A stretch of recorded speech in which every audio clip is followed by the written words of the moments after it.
नमस्कार, आप लोग देख रहे हैं सारसा नाव और मैं हूं आपके साथ संदीप मिश्रा। देश की राजनीति से जुड़ी एक बड़ी अपडेट सामने आई है। भारत निर्वाचन आयोग ने 10 राज्यों की राज्यसभा की 37 सीटों के लिए द्विवार्षिक चुनाव का कार्यक्रम घोषित कर दिया है।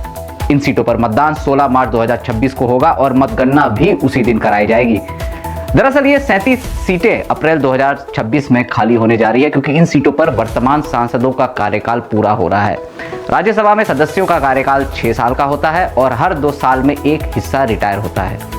इस प्रक्रिया के तहत ये चुनाव कराए जा रहे हैं। निर्वाचन आयोग के अनुसार 26 फरवरी 2026 को अधिसूचना यानी कि नोटिफिकेशन जारी होगा। उम्मीदवार 5 मार्च 2026 तक नामांकन दाखिल कर सकेंगे। 6 मार्च को नामांकन पत्रों की जांच होगी और 9 मार्च 2026 तक उम्मीदवार अपना नामांकन वापस ले सकते हैं। इसके बाद 16 मार्च 2026 को सुबह 9 बजे से शाम के 4 बजे तक मतदान होगा और उसी दिन शाम 5 बजे से वोटों की गिनती शुरू कर दी जाएगी। चुनाव प्रक्रिया पूरा करने की अंतिम तारीख 20 मार्च 2026 तय की गई है। इन 10 राज्यों में कुल 37 सीटों पर चुनाव होंगे। महाराष्ट्र से सबसे ज्यादा 7 सीटें खाली हो रही है, तमिलनाडु से 6, पश्चिम बंगाल से 5 और बिहार से 5 सीटों पर चुनाव होगा।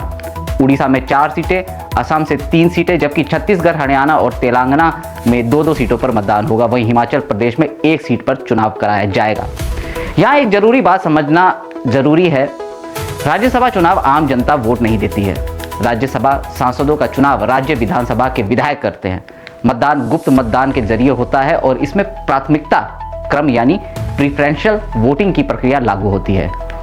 इन चुनावों को लेकर कई राज्यों में राजनीतिक समीकरण अहम माने जा रहे हैं, खासकर महाराष्ट्र, बिहार, पश्चिम बंगाल और तमिलनाडु जैसे राज्यों में, जहां सीटों की संख्या ज्यादा है। चुनाव के बाद राज्यसभा में अलग अलग दलों की संख्या और ताकत पर असर पड़ सकता है।